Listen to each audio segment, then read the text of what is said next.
Saudações rubro-negras, Vinícius Gaspar aqui, terceiro vídeo da série Flamengo, novo estádio próprio ou permanecer jogando no Maracanã. No primeiro vídeo da série a gente viu quanto custa construir um estádio hoje, vimos alguns exemplos, quais as especificidades da torcida do Flamengo, como o clube deveria se portar quanto a isso. No segundo vídeo a gente investigou o atual contrato do Flamengo com o Maracanã, como ele se dá, como o Flamengo tem se comportado ante esse contrato. No terceiro vídeo a gente vai descobrir, o Flamengo paga para o Fluminense jogar? Como está essa relação, já que o Fluminense é parceiro nesse contrato? Será que as coisas estão divididas igualmente? E aí, para isso, eu trouxe para vocês 3 notícias importantes que mostram o desenrolar dessa parceria e também dão base para o entendimento dentro do clube que o Fluminense talvez seja um parceiro. Bom, isso aí eu vou falar no decorrer do vídeo. Para os próximos vídeos nós teremos novo estádio do Flamengo, como financiar a obra, então a gente vai elucidar como o Flamengo pode pagar toda essa conta se optar pela construção do novo estádio. E no último vídeo a gente vai encerrar elencando as vantagens e desvantagens de cada uma das opções. Mas antes deixa eu te fazer aquele pedido clássico, se você é rubro-negro, gosta desse tipo de conteúdo, gosta de falar sobre tudo que envolve o Flamengo, não só dentro de campo, mas também gestão, logística, marca do clube, como o Flamengo pode crescer financeiramente, enfim, tem uma série de vídeos aqui no canal já sobre isso. Se você gosta desse tipo de conteúdo, já se inscreve, aciona o sininho para receber em primeira mão os conteúdos que a gente traz por aqui.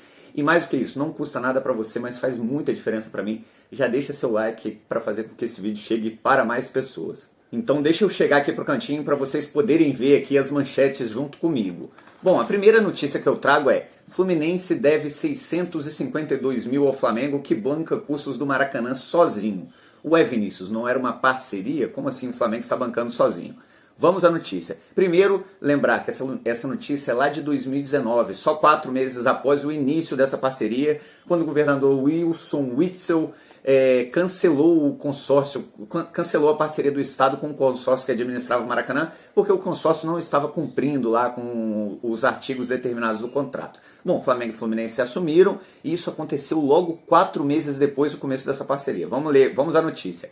A parceria entre Flamengo e Fluminense para a gestão do Maracanã demonstrou, depois de 4 meses, o que muitos dirigentes e conselheiros rubro-negros alertaram.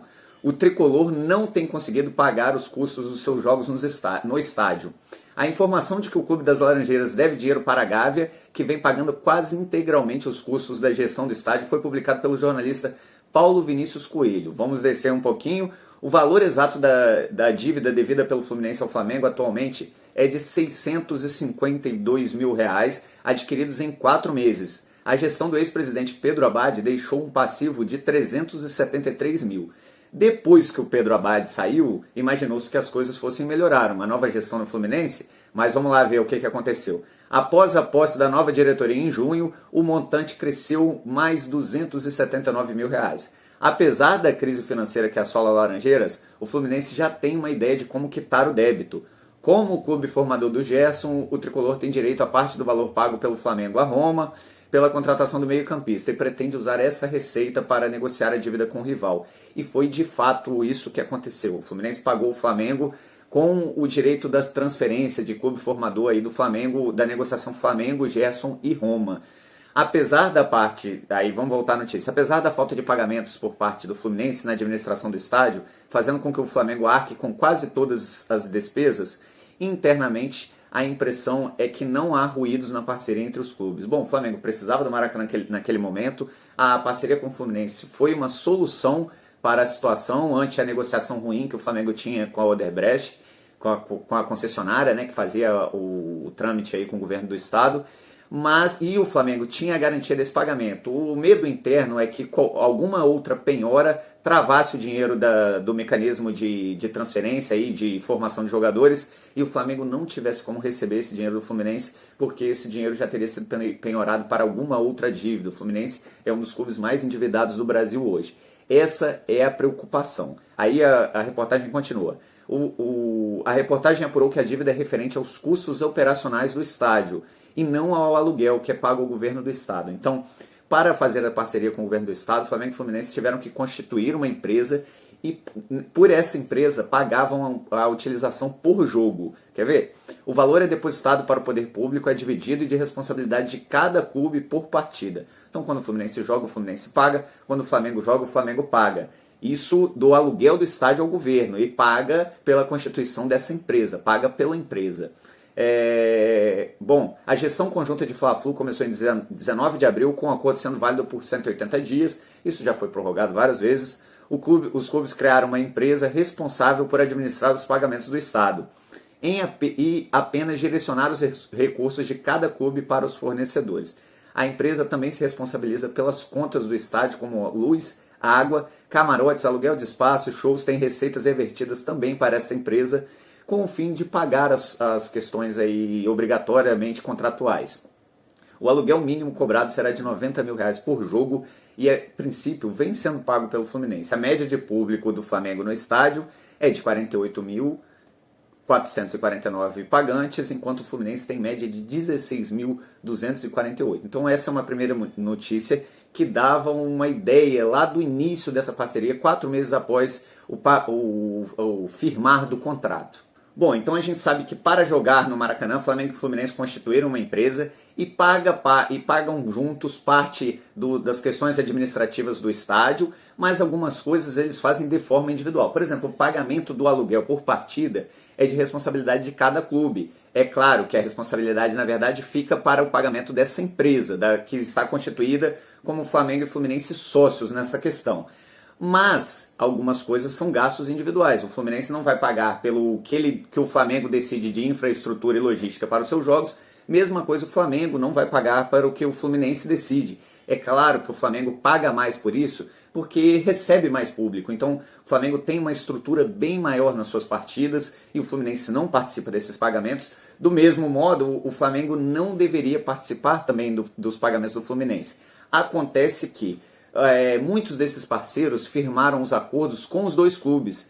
Então, se a dívida do Fluminense começar a não ser paga e o Flamengo continuar pagando a dele, o que vai acontecer? Parte dos fornecedores vai cortar o serviço, porque na verdade eles não estão prestando serviço exclusivamente para o clube, eles estão prestando serviço para a empresa que faz a gestão dos dois. Por isso, o Flamengo continuou arcando com muitos desses custos aí durante o tempo em que o Fluminense não pagou. É claro que o Flamengo sabia aí desse valor que deveria pagar de alguma maneira para o Fluminense, na verdade é pagar a Roma, para a Roma pagar ao Fluminense, da questão do mecanismo de transferência de jovens jogadores, mas ficou-se essa questão, será que o Fluminense vai dar conta de continuar pagando essa parceria depois que esse valor já estiver integralmente pago? E aí a gente chega a essa notícia mais recente aqui, ó. Já tô aqui no cantinho de novo, peço licença para vocês lerem junto comigo a manchete. Gestão do Maracanã notifica Fluminense por dívida de mais de 5 milhões. Vocês lembram que eu falei que algumas dívidas, alguns custos são contraídos de forma societária entre Flamengo e Fluminense, já que o estádio precisa continuar acontecendo? Luz, água, manutenção geral do estádio, coisas que são individuais, que são obrigatórias para os dois clubes, mas algumas coisas são feitas de forma individual, porque cada um tem uma necessidade própria para os seus dias de jogos.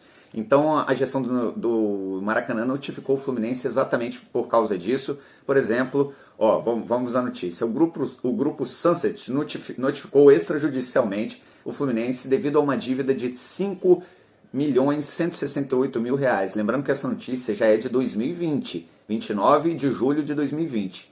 Bom, por serviços prestados pelo Maracanã que não foram pagos. As informações são da Wall Sports, tá?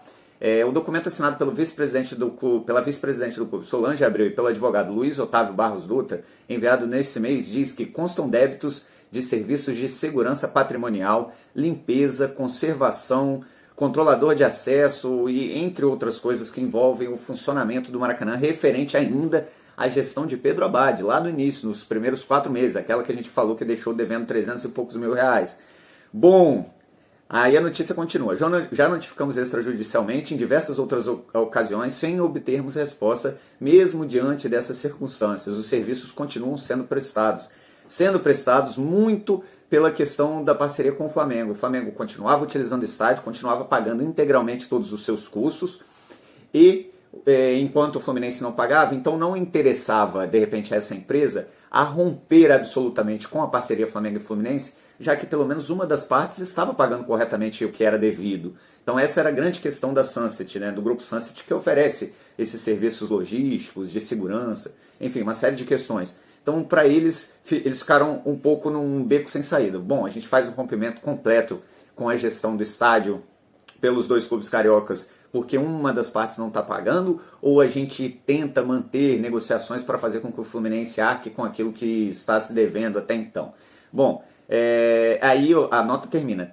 Se o débitor não for quitado, teremos que encerrar nossa atividade de prestação de serviços a partir do dia 1º de agosto. Então foi uma intimada ao Fluminense ainda com dívidas ainda da época da gestão Pedro Abad, lá de 2019, e isso que é notícia de julho de 2020.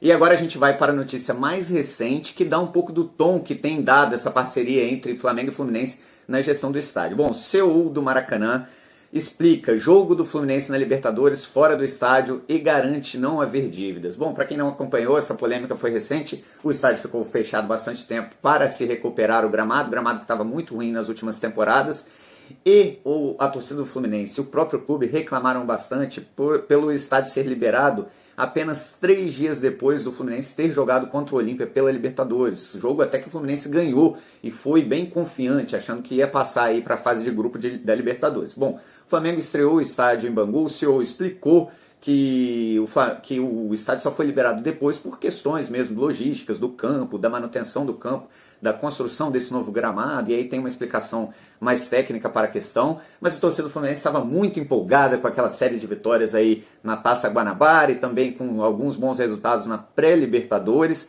e ficou bem chateado com isso, como se o Flamengo tivesse alguma vantagem, e aí o CEO teve que explicar, porque a grande questão é: mas será que o Fluminense não está devendo e é por isso que a prioridade sempre é do Flamengo? Essa era a pergunta dos tricolores. Bom, aí o CEO do Maracanã diz: não tem dívida do Fluminense. O Flamengo e o Fluminense estão rigorosamente em dia com as prestações dos pagamentos mensais ao governo do estado pela utilização do estádio e pelas questões de manutenção, enfim, é uma série de taxas lá. A ele: temos um caixa do Maracanã. O que o Flamengo tem que contribuir, ele contribui, e o que o Fluminense tem que contribuir, ele contribui. Estão todos alinhados e não tem dívida. Então o CEO deixa claro que agora, nesse momento, as questões financeiras estão saneadas, os pagamentos estão sendo feitos, tanto do ponto de vista do aluguel do estádio, quanto das questões de manutenção. A gente viu que os clubes têm gastos diferentes porque eles também têm necessidades diferentes. A gente não seria justo o Fluminense, por exemplo, pagar aquilo que o Flamengo paga de manutenção ou dividir de forma igual, já que o Flamengo tem uma necessidade de utilização maior realmente, tem mais torcida, mais público no estádio, uma utilização mais integral do Maracanã. O Fluminense muitas vezes jogou até com alguns setores fechados, o Flamengo sempre abre para a casa cheia, o Flamengo utiliza aí todos os espaços, inclusive muitos dos camarotes que ficam fechados em partidas do Fluminense. E aí a gente chega ao grande questionamento final. Como a gente viu no vídeo anterior, o Maracanã agora quer fazer um contrato, o governo do estado quer estabelecer um contrato com alguém, com alguma parceria, ou enfim, com alguma empresa que abarque por pelo menos 20 a 25 anos. Esse contrato também tem a amarra lá da participação de pelo menos 2 ou 3 clubes com utilização no estádio, e aí o Flamengo se veria obrigado a continuar a permanecer tendo parcerias com os seus co-irmãos cariocas aí, com o Fluminense e Vasco. E a preocupação dentro do clube é a seguinte: o Fluminense, desde o início da parceria, que já começou esquisita com as dívidas lá, com os primeiros momentos de dívida, o Fluminense se fiando no pagamento da transição, de uma transferência do Gerson para abdicar de fazer os pagamentos, coisa que não era o correto. O correto era o Fluminense receber na data certa e aí o Flamengo dividir integralmente os pagamentos acontecerem para que ninguém interfira no caixa do outro. Bom, o Flamengo assumiu aquele baque no caixa daquele momento porque tinha-se essa dívida e também porque o Flamengo precisava do estádio. Mas para o futuro, desse momento em diante, o Fluminense não deu nenhum sinal de gestão mais responsável da sua equipe, de gestão financeira mais responsável do clube. Esse ano, por exemplo, nós vemos o Fluminense preparar para a Libertadores um time dentro de campo que ele não tem a menor condição de pagar. Se houvesse qualquer mecanismo de fair play financeiro, aliás, tem um vídeo sobre fair play financeiro aqui no canal, se houvesse qualquer mecanismo de fair play financeiro, o Fluminense não poderia estar contratando e ter dentro de campo o time que tem hoje. Mas aí você fala, mas Vinícius, de repente contratou para participar de grandes competições, arrecadar mais, então gerar um círculo virtuoso, né? Que é você contrata mais, tem um melhor time e consegue melhores premiações. Entretanto, o Fluminense montou esse time bem mais caro, time com alguns jogadores com contratos longos, com pouco valor de mercado, e time que já está classificado, por exemplo, da Libertadores da América de 2022. Então, o orçamento do Fluminense não comporta investidas desse tipo e o clube permanece fazendo. Então, a tendência dentro da percepção do Flamengo e dos conselheiros do Flamengo e da administração, da gestão financeira do Flamengo, que é referência hoje no Brasil, é que o Fluminense estará cada vez mais endividado nos próximos anos. A tendência é que nos próximos 10 anos, 15 anos, o Fluminense esteja com um time cada vez mais fraco. Mesma coisa hoje para o Vasco. Ah, Vinícius, mas a questão do SAF, aí é uma outra questão que também não há nenhuma garantia de que o possível investidor ou comprador vai ter pujança financeira para manter um clube grande desses com grandes investimentos. Então, a percepção no Flamengo é que se o Flamengo permanecer em contratos com parceria com Fluminense e Vasco, por exemplo, o Flamengo estaria se juntando a dois clubes que estarão cada vez pior financeiramente. E aí, numa possível necessidade de fazer investimentos no estádio para atrair mais recursos, de repente para fazer um formato novo, para modernizar sua arena, o Flamengo não teria parceria, estaria vinculado a clubes que não gostariam de fazer simplesmente porque não tem dinheiro. É mais ou menos aquele amigo rico que de repente não consegue ter, aquele amigo pobre que não consegue ter programação com um amigo rico. É claro, um amigo rico em algum momento vai querer fazer uma viagem internacional, vai querer ir num restaurante melhor, vai querer de repente andar com um carro melhor, e esse amigo pobre não vai conseguir bancar as mesmas coisas que o amigo rico quer ou almeja aí para sua vida. É a mesma coisa. A percepção do Flamengo é que Fluminense e Vasco querem sim um estádio de última tecnologia. O Maracanã é sim um excelente estádio, um estádio ótimo, mas os dois times não têm condição, pela percepção do Flamengo, de bancar simplesmente porque suas gestões financeiras não estão bem feitas e caminham cada vez mais para o endividamento maior, para o vermelho aí, do ponto de vista de grana mesmo, de dinheiro. Então, essa é a percepção do Flamengo. Se o Flamengo se juntar com clubes que estão quebrados no popular, o Flamengo, de alguma maneira, vai ter que ficar bancando sozinho o que precisar lá para fazer com que a sua arena seja cada vez mais rentável.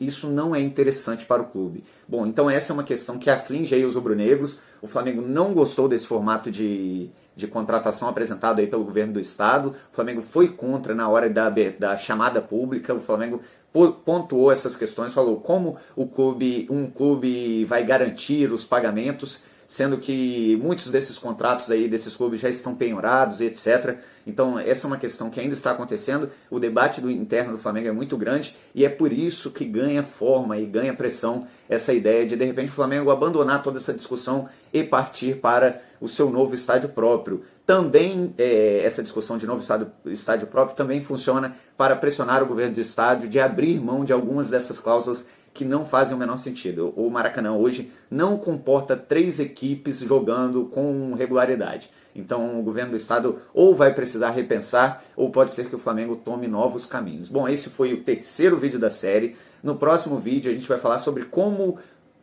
financiar uma possível obra de construção de novo estádio. Vou mostrar como tem sido feito pelo mundo, como o Flamengo pode fazer sem que enfraqueça muito seu time dentro de campo. Eu já citei o exemplo no vídeo anterior, o Tottenham teve que enfraquecer muito essa equipe durante bastante tempo para a construção do estádio, e talvez esse não seja o ideal para o Flamengo. Se o Flamengo optar por construir um novo estádio, o Flamengo precisa pensar em que modelo e como vai financiar essa obra para que continue tendo um time forte e ganhando dentro de campo. O que importa para o Flamengo hoje é passar por um longo período de anos, ou todos os próximos anos, sempre entre os primeiros lugares, sempre próximo das vitórias, sempre ganhando títulos. Então essa é a prioridade do Flamengo, o Flamengo não pode abrir mão disso. Bom, o próximo vídeo então é sobre isso, e por último a gente vai falar sobre vantagens e desvantagens de cada uma das opções, vamos discutir um pouquinho sobre tudo que foi falado aqui, e aí junto tomaremos uma decisão. É melhor o Flamengo permanecer jogando no Maracanã ou o Flamengo partir de vez para a construção do seu estádio próprio? Bom, eu espero que vocês tenham gostado do vídeo. Se você é rubro-negro, já se inscreve no canal, aciona o sininho para receber em primeira mão os conteúdos que a gente traz por aqui. e já dá o like para fazer com que esse vídeo chegue para mais pessoas. Dê sua opinião aqui nos comentários. Esses últimos períodos foi difícil responder todo mundo, mas eu vou parar agora a responder todo mundo que deixou um comentário aqui para mim e que torce para que o canal cresça. Mengo é paixão, valeu!